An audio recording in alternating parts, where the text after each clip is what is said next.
It's time to cover what's in my sky and what's in my image. Welcome to Seti Astro. On to the final two tabs. What's in my sky and what's in my image. So what's in my sky is it's a planning tool. It allows you to see what's going to be essentially at your zenith during the transit at whatever time you want on whatever date you want. From a whole bunch of various catalogs, and it gives you the opportunity to put in a minimum altitude. It tells you how far away from the moon the objects are. So let's just go through the whole tab here. You're going to have to put in your observing latitude and longitude, the observing date. So this is the date you're going to want to actually make your observations on. So the time is going to be the transient time, the time it crosses the highest point in the sky. And you can set that to whatever time you want. You know, some people have trees obstructing some areas of the sky. Maybe they want the transit to be earlier in the night or maybe later in the night. It's up to you. Be sure you have your time zone in there. There is a huge amount of time zones you could choose from. And then there's a minimum altitude. So this will filter out anything that's below that. So if you don't want any target that's below 45 degrees, or you got trees all around you, so you can't image anything less than 30 degrees, be sure to put that in there. And then we have various catalogs here. We got the Messier catalog, NGC, IC, Caldwell, Able, all the sharpless objects, Lynn's Bright Nebula, Dark Nebula, the PNG catalog, and then there's a thing for user-defined objects as well. The RA and DEC format, whether it's just in degrees or hours, minutes, seconds. The calculate button is going to do all the heavy lifting to get the calculations done. Up in the upper right here, you're going to actually see the lunar phase for that particular date and time. The tree box down here will be all the objects it finds. There's, like I said, the ability to add a custom object. You can save the entire output to a CSV file. And then the wrench icon here just lets you kind of filter down, because if you have a whole bunch of catalogs selected, you're going to get thousands of entries. So you can filter that down to a more manageable number. So let's just do my observing time right here. Let's do the Messier and sharpless objects and hit calculate. So it's telling me that we have a 12% illumination in the lunar phase here coming up tonight. Here's all the objects it found, and so we have the name, the RA and DEC, the altitude at this particular time. So even though it may be the highest point in the sky it's going to be, it may not be very high in your sky, right? If the object is, near the horizon at its peak, it's near the horizon at its peak, and it's going to have a low altitude. The azimuth is just what it says. Really, that's going to tell you whether the scope's pointing kind of north or south. Minutes to transit. So this is telling you at, in my case, 12:59 at night that, this particular object is now 7 minutes after transit. We also have degrees away from the moon. If it has an alternate name, I have alternate names in here, right? Some of them say, Hercules Globular Cluster, the Spindle Galaxy. You have the type of object it is, whether there was a catalog magnitude or if the catalog just listed it as faint or mid-range or whatever. And then if there was a size listed, that's going to be in here as well. The other really nice thing you can do with this is if you just double-click any of these, it opens up Astrobin with that name searched right in it. So in this case, it looks like there's a whole 2 actual images of this object, and the rest were just kind of plate solved in the background with some comments. Oh, maybe a couple more down here. But either way, there was only 60 results. So that's a great way to try to find maybe an object that not a whole lot of people have been imaging, like SH273. Maybe you're going to find an object that you didn't even know existed and you want to take a crack at. And that's really the point of this. Not only is it telling you where what's in your sky for that night. But there's probably a lot of stuff in here you didn't even know what it was, or it's going to be non-popular stuff for a lot of it, especially if you're like in the NGC catalog. There are going to be a bunch of small galaxies out right now that probably don't have a lot of anything imaged on them. If you're into planetary nebula hunting, the PNG catalog's great. There's even some of them that are listed as new candidates. Just a bunch of stuff out there, and a lot of these really aren't imaged very well at all either. So it really gives you an opportunity to try to get something really faint and something that not a whole lot of people have seen before. So that's what's in my sky. Now I think the bulk of this video is going to be what's in my image. Now what's in my image is probably the most complex tab I have, and it's definitely the most complex script I have in PixInsight. So unlike the other tabs, this one you do need to load separately your image into it, and that has to do with pulling header data across, and it would be a lot for it to try to auto-populate and really bog the program down every time your image was changing, if that had to think about things in the background. So you are going to have to load an image. There's an auto stretch feature. You're going to have to shift click to define a search region, and that'll make more sense here in a bit. You will need internet connection because that's where we get all the data from. So the basic search is through Simbad. There's also going to be a legend for the colors, an option to show the object's name, clear results, show visible objects only. Actually looks at that spot where the object is and sees if it's above a certain threshold. That way, if you have really distant stuff, quasars, things like that, that may be not detected at all in your image, and it's just black nothingness there, it can get rid of those. You can save all your results to a CSV file. There's the advanced search, which we'll go through. You can copy the RA index to a clipboard. Wherever your mouse is, it will show an RA index. There's an options. Because it does need a astrometric solution, when it does find an astrometric solution for images you load, you could actually save that as a plate solve fits, so you don't have to do the plate solving again. There's going to be a mini preview area, the main preview area. More options down here. Show annotation tools, we'll go through those. Then we can save an annotated image, save a collage of objects, look at a 3D distance model, turn all your stars into an HR diagram, which is a Hertzsprung-Russell diagram. The tree box down here will be where all your results are going to be from. And then, like I said, there's going to be a whole nother side panel we'll have to go through for advanced search. So let's get into all of it. What it needs is a plate solved fits file. If you don't have a plate solved fits file, that's okay. It's going to run both through OSTAP and astrometry.net to find a solution. So you could actually load in a TIFF file, a JPEG, a PNG. Any of those will work. XISF. If you are using XISF or fits from PixInsight, I recommend reperforming the blind solve on it, because PixInsight only stores the rough astrometric solution in the fits header, and then all their warping and adjusting and all that additional detail that really needs to be part of the astrometric solution is found in the XISF header, which isn't read pretty much by anything other than PixInsight. So, let's jump into it. Let's load an image. Okay, I loaded in a JPEG of a galaxy chain that I imaged, and the first thing that it's going to pop up, it says no astrometry data found in the image, right? Because it's a JPEG. Would you like to perform a blind solve? Yes. So now it's going to query OSTAP first.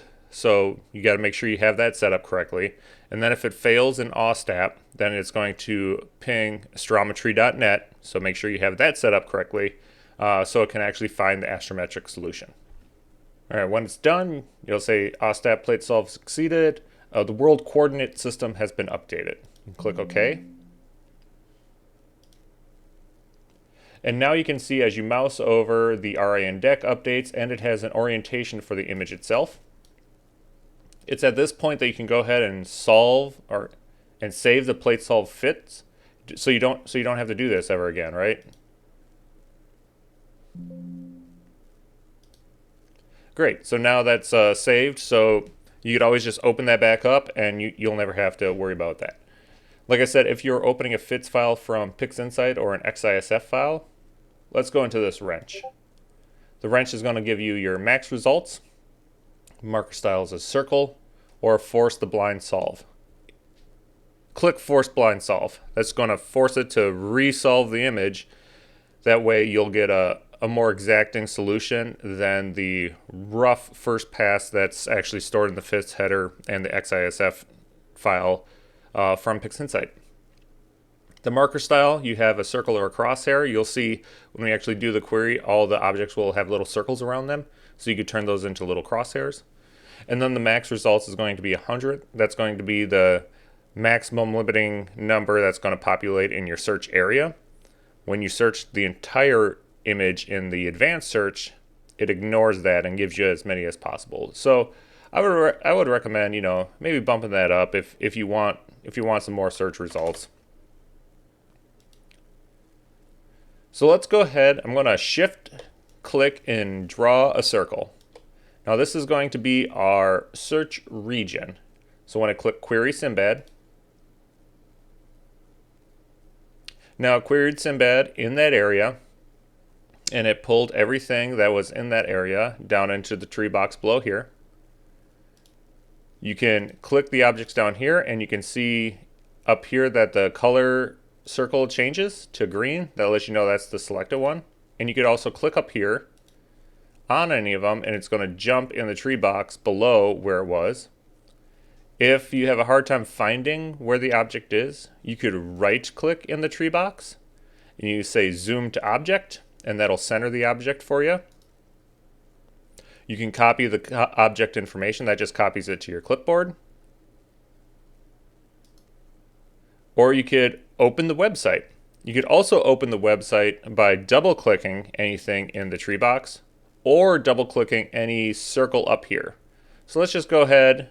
Here's a galaxy in a group of galaxies, NGC 1268. Let's just double click it, and it opens up the Simbad entry for this object, which I think is just really nice. It's a great thing. So you could double click any of these things and just start your scientific exploration of it. Now we can pull up the legend. Here's what all those colors actually mean. And you can change all these colors. If you don't like what the colors are, you can change them. You can click to show the object names. Again, there's clear results. Show visible objects. I think most of these are going to be visible, but we'll click it. And it did remove a couple of them. Again, the RA index below, if you want to copy that to the clipboard, you can. And we covered those other two. The mini preview down here, you can actually click inside here and scroll around as well if you want to quickly jump to an area of your image. It just makes navigating a little bit easier when you got your big image over here and you may see some objects over there. It also updates the colors too. You can see a little green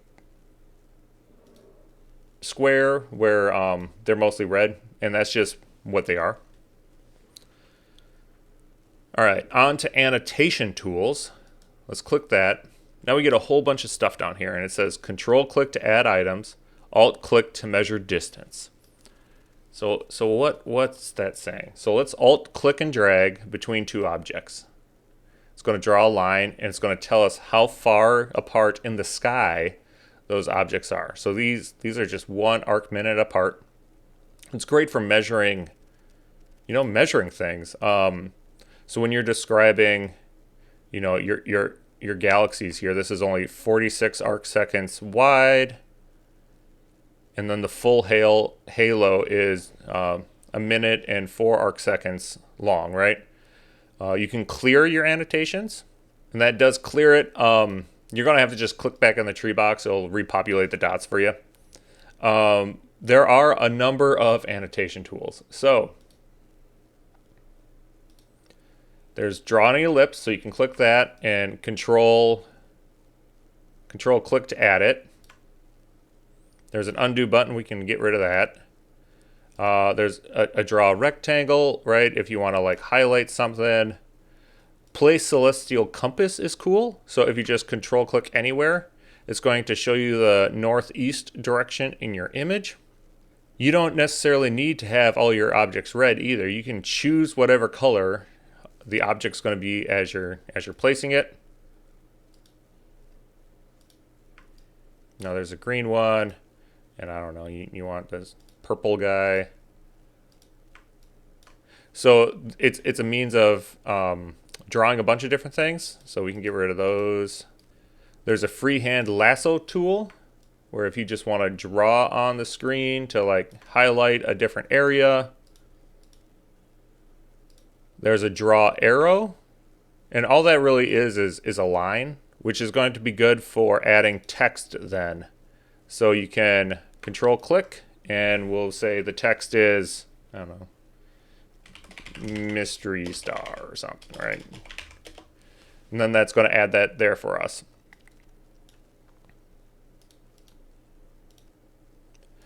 You can adjust the text quite a bit. There's a full font and size and things in there. There's another item in here. Let's say you see an object like this one in particular. We can select it. I don't see it in the image at all. Show visible objects, then get rid of it. So we really don't want that in our image as an annotation. So if you are selected on an image or on an object and you say delete selected object, it removes it from the tree box completely, and it removes it from up here too. So these are just a lot of different options to annotate your image. When you get it annotated how you want, I don't know, right? We had, I don't know, something there. We want to add some text here. This was the star. We placed our compass, and we measured some distance here. When you have it all annotated how you want, you can save the annotated image. Now this is going to give you the option, do you want to save the full image with those annotations? So it'll be the whole image and then just with this stuff in the middle that we're working with. You could save the cropped image. That's literally just what's in this viewport here. So if that's all you want to save, just this bit in here, you can save it like that. So we can hide that and we'll go ahead and save the cropped image. There are some options for saving the cropped image, whether you want to save it as a JPEG, a PNG, or a TIFF. I'm going to say it's a cropped PNG. And now it's saying it saved it as cropped PNG. The other really cool thing to do is click Save Collage of Objects. And you could say what information you want to keep in there. We'll just say OK. Now in the background, it's going to generate a collage for us. And I'm going to say, yeah, I wanted a PNG collage. So now let's go ahead and open our collage of objects. And this is what it is. See, it pulled out all the objects in its own little separate window here with the information about it and everything like that. So it's a great way. Let's say you only have all the quasars or something and you want a collage of all the quasars or all the galaxies or whatever. It's just another fun thing to do to showcase your data. 3D distance model is the next one. So there's a lot of options in here. It's defaulted to the mesh RGB scatter plane. That's going to give you a color plane at the bottom, and that'll make sense here in a second. You can leave resolution at 500. That's a good amount. More resolution is just going to take longer and longer to render. There's some options for our z-axis. The default is going to be essentially from, well, near zero distance away to the max value in the image, and then a little bit more. You could also change it to a min-max or custom amount. For the z-axis scale, you could either have it logarithmic or linear. It's defaulted to logarithmic because the stuff in the sky, the distance to them covers huge orders of magnitude difference. If you had this set to a linear scale, you're probably just going to see some objects, and then the vast majority of them are just going to be whoosh, right off the screen. But that option is in there. You can reverse the z-axis if you want further stuff away hanging below the image versus being above the image. You can do an object color. So image-based, it just yanks whatever the pixel colors are out of the image and uses that. Legend color will assign all these different colors to those images in there. Or you could just choose a solid color. I'm going to go legend color. And then the z-axis height. So right now it's going to be kind of a squat parallelepiped, where it's like a squat 3D rectangle. And if you change this to 1, it'll be like a perfect cube. So yeah, let's go ahead and I'm going to change it to 1. And then show connector lines. Sometimes if you have a lot of objects, the connector lines can get in the way a lot. So I'm going to click OK. It's going to generate the 3D plot and then ask you if you want to save the 3D plot. This is great because you can look at it for offline viewing. So you can generate a bunch of plots and then save them for offline viewing, especially if you're going to do talks at like a convention or something like that, or talks at your local astronomy group. So you don't need an internet connection for that. You could be showing your 3D plots. But I'm just going to click cancel. And now it's going to open a tab in my browser. And this is where the actual 3D plot's going to get generated. So here's our 3D plot. You can click and drag to rotate it around. If you mouse over the objects, you can get the information about them. You can click any object, and it'll pull up the Simbad entry for it. So I'm going to go ahead and click this guy here. Now here's the Simbad entry for that object. And you could zoom in and out and stuff too, but over on the right hand side, there's a little thing that says objects, but just scroll down and you're going to see that all the objects are actually listed right here too. So you could just click any of these and it's going to open the Simbad entry for them as well. So the 3D plot is a really cool feature. And like in this case, you can absolutely tell where the stars are. They're right here. So this guy's like 4,000 light years away. This one's 1.5 thousand light years away. This one back here is 8,000 light years away.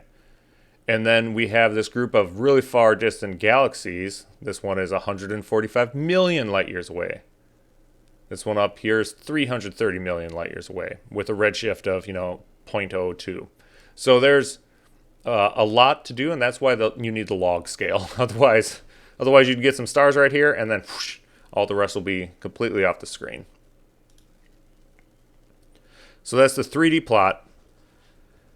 The HR diagram, we'll need some more data for that. So let's go into advanced search now. Let's click advanced search. And now a new pane opens on the right. We have all these different object types that we're actually querying in Simbad, and you can see that the colors are matching to all these over here. And you can drop down any of these for all the candidate types that make up each of these. So you could toggle them all off. Let's say you just want all the stars in an image. You can do that. Or all the high energy objects, and that's going to be, X-ray sources, pulsars, neutron star candidates, black holes, things of that nature. You got an option for, transient and explosive. These are gamma ray bursts, supernova remnants, all the different galaxy types. Quasars are always a fun one to just look at to see what quasars are in your object or in your image. So you can check as many of these or as few of these as you want. So I'm just going to do all the stars, right? Because we still have to do our Hertzsprung-Russell diagram. If you do check a whole bunch of different things and you get a custom list of stuff you like, you can save that list and then also load a list. So, right, you got all your stars. Let's say you went through and you checked various nebula stuff you want to see. There's, some galaxy types you're really keen on. Once you have your list built out, you can save it. And then again, there's the two options, search the defined region, and now you could do the search the entire region. So we want all the stars and the whole image. I'm just going to click search entire image. Okay. And now all the stars are in there. If you can see there's a lot of them here. And we have all the stellar data down here. Now, it's already been brought to my attention. 4 stars under the redshift column. That is the parallax in milliarc seconds. That's what that number is.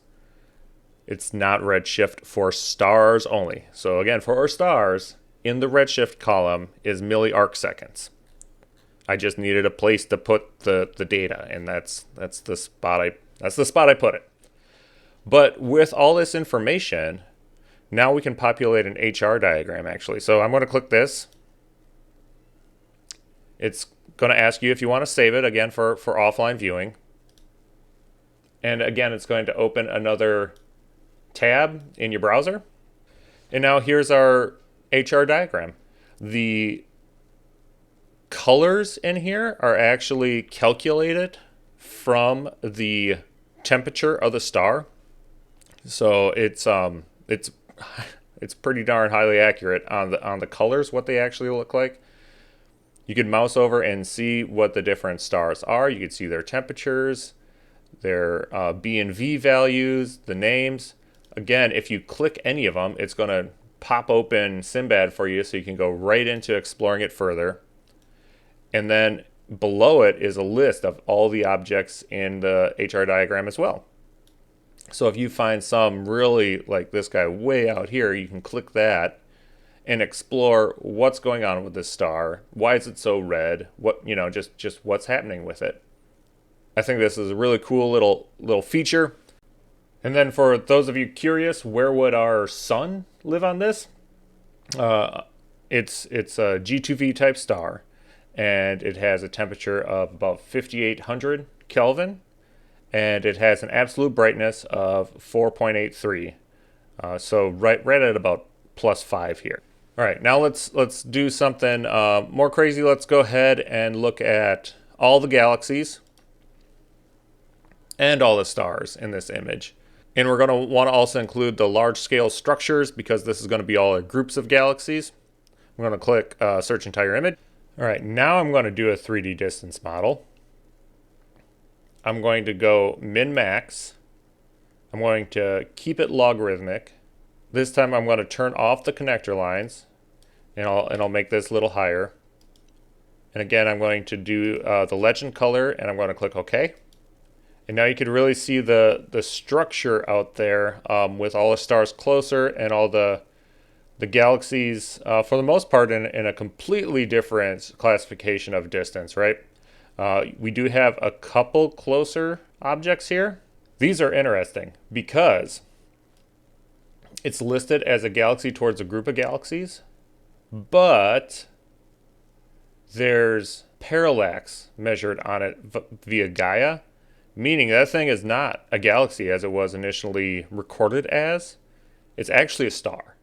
And you're going to find this a lot when you're digging through your data like this, that there's probably objects that were misclassified in former surveys, and now that we have better telescopes, better data like Gaia, that a lot of this, like these aren't galaxies after all, right? So just some things to think about when you're looking at some of the objects here. Still moving on with more options. Let's go ahead and clear our results. And what I'm going to do now is define a search area here. Now, Sinbad pulls a lot, but it doesn't pull everything. So I have a deep Vizier search here. And there's a caution on it, because if you draw this search thing too big, you're going to get a lot of results. But this is going to search through much more extensive catalogs. And let's just click it and give it a go. All right. So now here's all the data that pulled out of the Vizier groups of catalogs. And now there's a lot more objects that actually have defined names and stuff in it. Although not everything is still cataloged. A lot of these little stars, this little faint fuzz here. And then we have all this additional data down here. Now this is structured a little bit differently. You're not going to get diameter and stuff. So you got the proper name, what catalog it was from. So like SDSS, Gaia, the V154, the 2246. And then that tells you what type of that catalog is, right? So the 2246 was the 2-mass PSC survey. This SDSS 12 is the SDSS 12. V154 is pan stars. So you can see all the different types of catalogs they're from. Now, double-clicking results in the Vizier search is going to do something a little bit different. So let's double-click it. It actually pulls up the NED database, which is the NASA Extragalactic Database, because these objects, they're just not in Sinbad, right? So it's going to use those exact coordinates in a very tight radius around that particular object to load up the NED database. And then from here, you could further drill into the object and then even do cool things like pull up the IRSA finder chart, where if there's been a survey of the particular object, right, it's going to have it listed here and what those survey results actually look like. There's one final search here. So we'll define an area, and it's the Mast Database. So this is the database that houses or queries all the data from Hubble, JWST, Spitzer, TESS, just a whole bunch of these with all their data.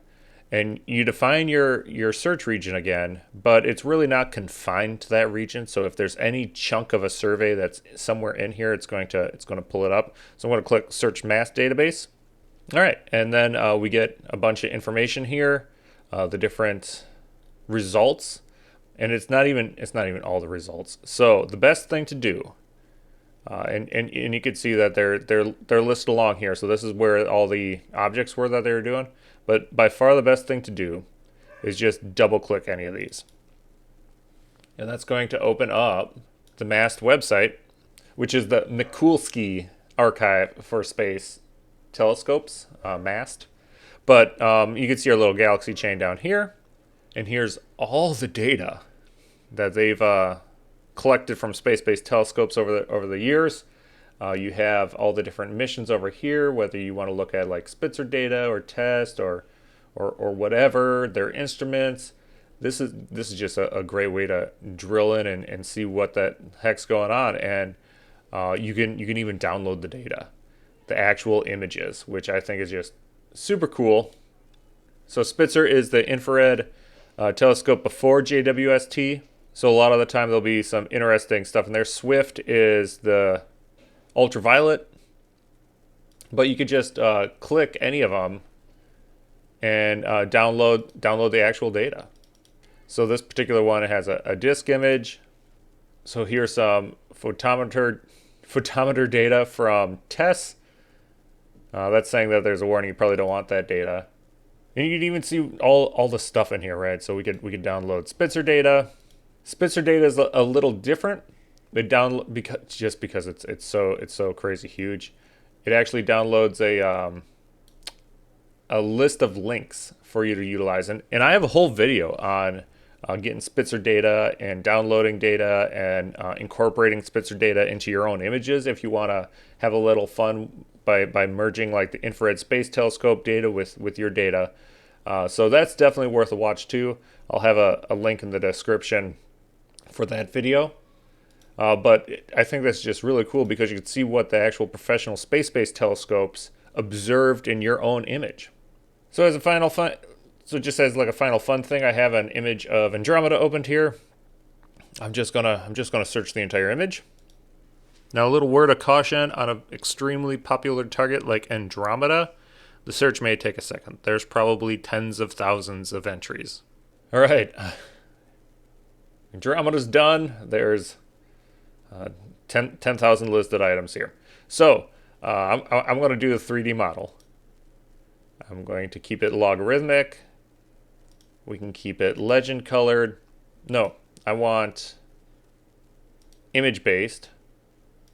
Keep the height like a little taller, and I want it from min max. I'm also going to turn off the connector lines because there's so many objects. So I'm going to hit OK. Now that's pretty interesting, but we have a lot of the foreground objects and then some very far distant background objects too.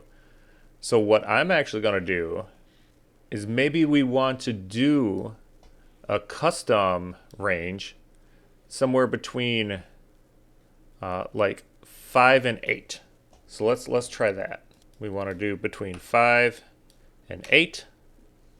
And now we can much more see the objects in and around Andromeda. And I find it really interesting. So you got the main bulk of Andromeda that's up in the top here, right? But there was recent papers. See all these like objects that are just dangling so much closer to us and very little further beyond. I always thought that was just because Andromeda as the galaxy is just hiding stuff behind it, right? It's hard to look through a galaxy and see stuff further away.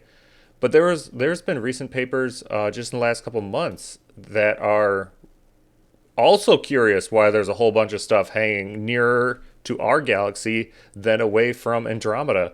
So it's very likely that our galaxies are already gravitationally interacting and starting to spew objects and stuff in between our two different galaxies. So that I found was just amazing. That, you know, I was seeing this in my image here, and it was like just a couple weeks later that I saw the post about the curiousness of stuff being closer to us than further away from Andromeda.